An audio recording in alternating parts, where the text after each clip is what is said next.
Hi, and welcome to the Men on the Path to Love podcast, the Walking the Vulnerability Tightrope, when there is too much vulnerability in relationship episode.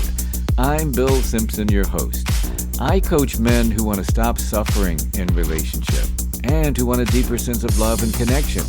I coach him how to do it and how to be the best version of himself, and for his current or future relationship, and to live the life he loves. Now, if you listen to this podcast on the regular, you hear me talking about vulnerability a lot. And man, let me tell you, it's so important to be vulnerable in a relationship.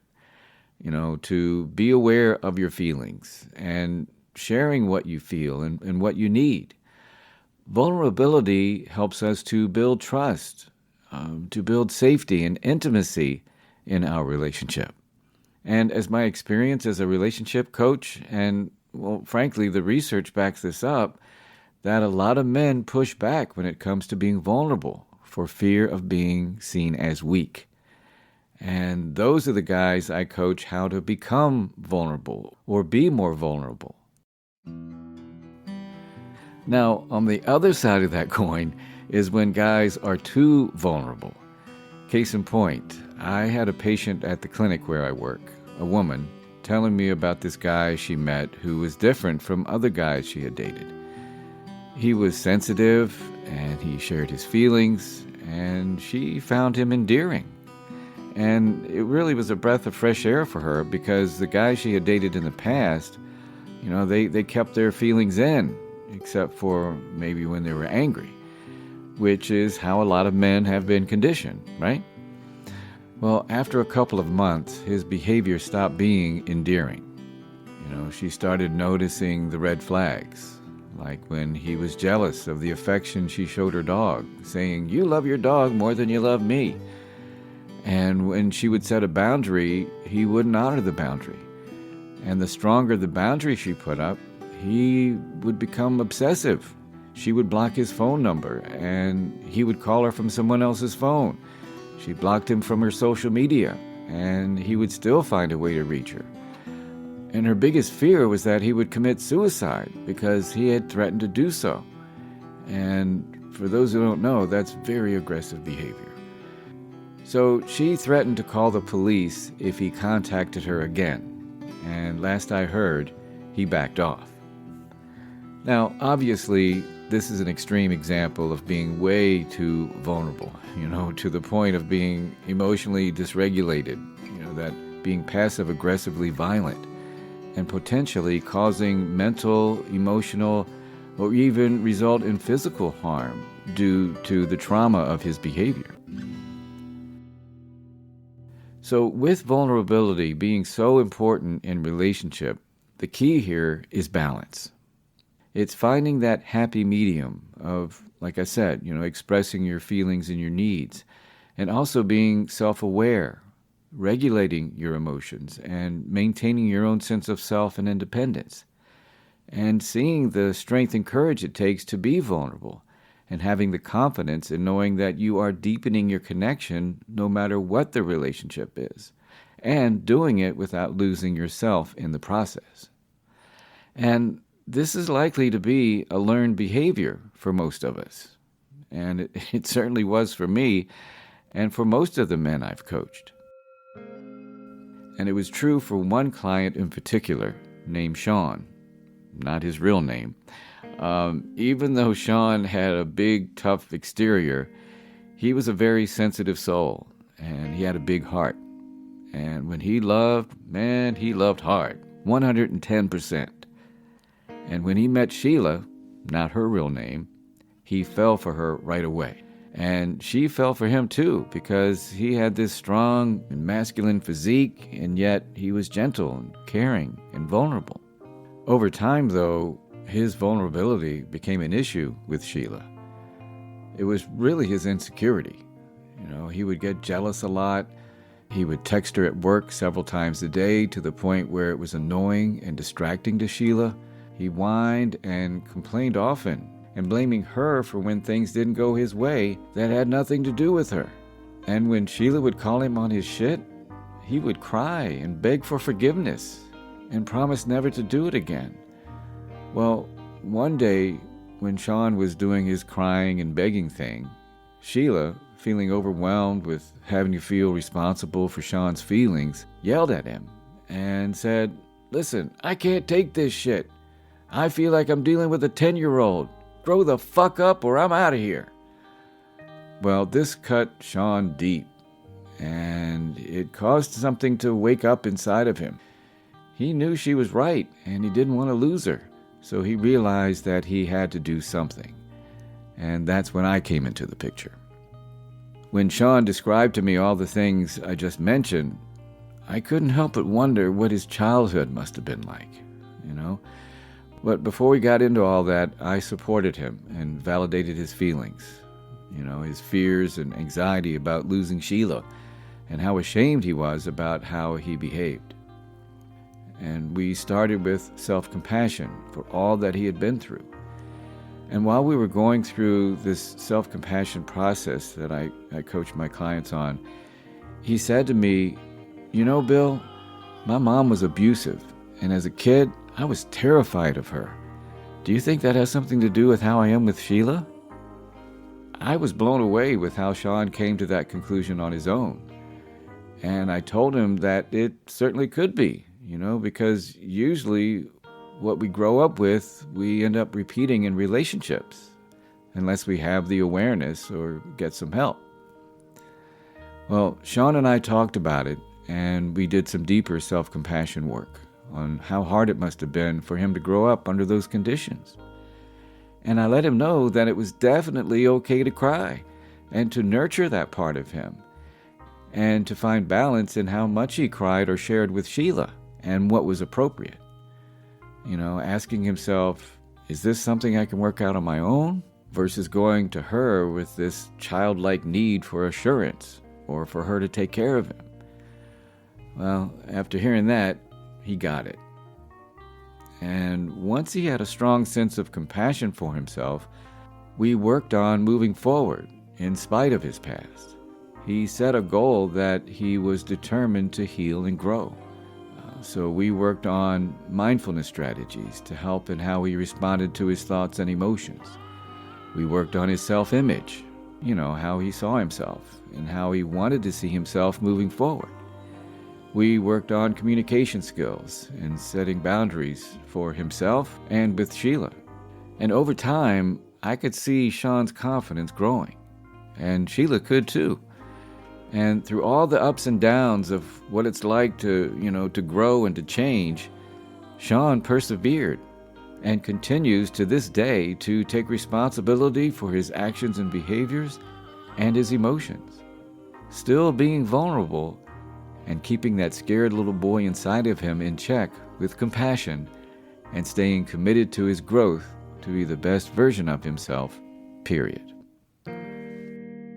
So here in the case of Sean, all it took was some awareness, especially thanks to Sheila, and his desire to change, and of course some help and lots of practice along the way. And yet with this new sense of confidence and understanding of himself, he created that healthy balance with his vulnerability. Now, who knows with the other guy I mentioned at the beginning of the show, hopefully one day he'll get it. So if you think you may be too vulnerable in your relationship, I'm going to share some ways for you to find that balance, just like I did with Sean. First is to determine what being too vulnerable looks like and the impact it can have on your relationship. Well, I've pretty much told you already, from the behaviors I described in both of my stories, like being way too needy, being insecure, excessive crying, being emotionally dependent on your spouse or partner, and not making your own decisions, and not taking care of yourself. And all this can play out with feelings of jealousy, resentment, contempt, and so on. So the impact of being too vulnerable can be detrimental to the relationship. And as much as women, especially in a heterosexual relationship, as much as they want and can appreciate vulnerability from their man, When it's too much, when it's excessive, they can often feel overwhelmed with these feelings of being responsible for his feelings, or being too relied upon. And frankly, fellas, it ain't sexy when it's too much or excessive. And I think that's the fear that a lot of men have, is that any type of vulnerability may be perceived that way, as too much or excessive.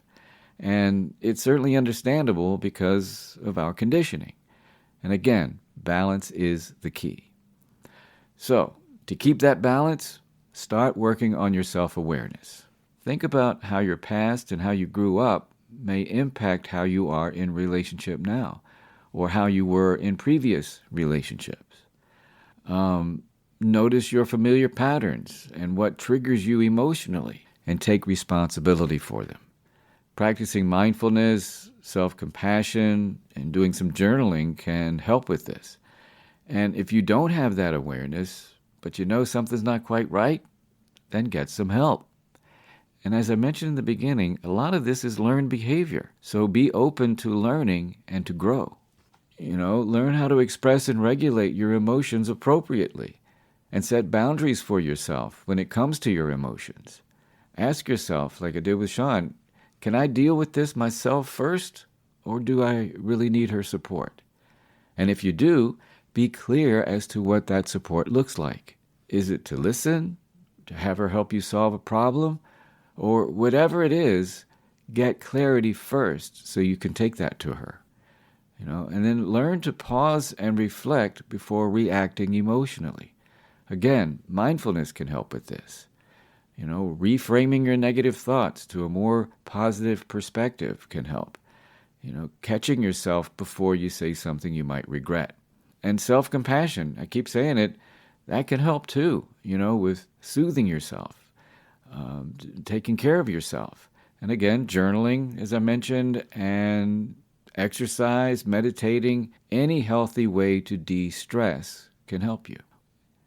Work on having a sense of your own autonomy and identity, so you're not solely relying on your spouse or partner or the relationship to define you. Relationships do so much better when each of you have a strong identity and sense of independence outside the relationship. Learn to communicate in a way that shows you are balanced with your vulnerability. My go-to is I feel I need. For example, I feel disrespected when you talk to me like that, and I need you to talk to me in a respectful way, or something like that. And attitude can play a big part too. And guys, forget about how we've been conditioned from society as men. When you come from a place of confidence, of self-awareness, being self-assured in your vulnerability, know your own courage and strength and being vulnerable and seeing it as a good thing. And most of the guys I've talked to who have been too vulnerable say they feel a lot of shame around it. And when they discover their own strength and courage in their vulnerability, and that it deepens connection, and that it's not weakness, they come across in a whole different way.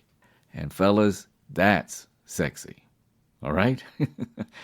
And I'm going to say it again. If you're struggling to do this on your own, then by all means, get some help. Find a coach, a therapist, counselor, someone to help you through this, so you can find the inner strength and courage you have to be the best you and for your current or future relationship. And as I say, live the life you love. Now, I can't overemphasize the importance of being vulnerable in relationship. It's so essential for deepening intimacy, building trust, and overall connection. And by having that healthy, balanced attitude about your vulnerability, of being self-aware, of increasing your emotional intelligence, your EQ, being open to grow and heal from any underlying issues getting in the way. When you do all this, you're setting yourself up for a successful long-term relationship and a successful life as well. All right, so here's a quote from an author and researcher who has done a lot of work around vulnerability. Brene Brown. And I've quoted her before. She says, quote, "Vulnerability is about showing up and being seen. It's not about oversharing or unloading emotions without boundaries. Balance is the key," unquote. And on that note, I will close out this episode of the Men on the Path to Love podcast, the Walking the Vulnerability Tightrope, when there's too much vulnerability in relationship episode. Now, coming up on the next episode of the Men on the Path to Love podcast, let's talk about sex. What do you do when you've been with the same person for a long time, and the person you found to be so sexy at one point in your relationship, and now not so much? What do you do? Well, that was the dilemma Tom had, and frankly, it can be quite common in relationship. I share Tom's story and what he did about it, and what you can do about it if you don't find your spouse or partner sexy anymore. Please join me for the Sexy Again, How to Rekindle the Desire for Your Spouse or Partner episode. Now, if you have something in mind you'd like for me to talk about, maybe an issue in your relationship, please let me know. You can reach me from my show page, or even better, go to my website, menonthepathtolove.com, where you can sign up for a free coaching session with me, and much more. Again, that's menonthepathtolove.com. And if you believe in love and would like to see more of it in the world, then by all means, share the link to this podcast and share the love. And until next time, keep your heart open and stay on the path to love.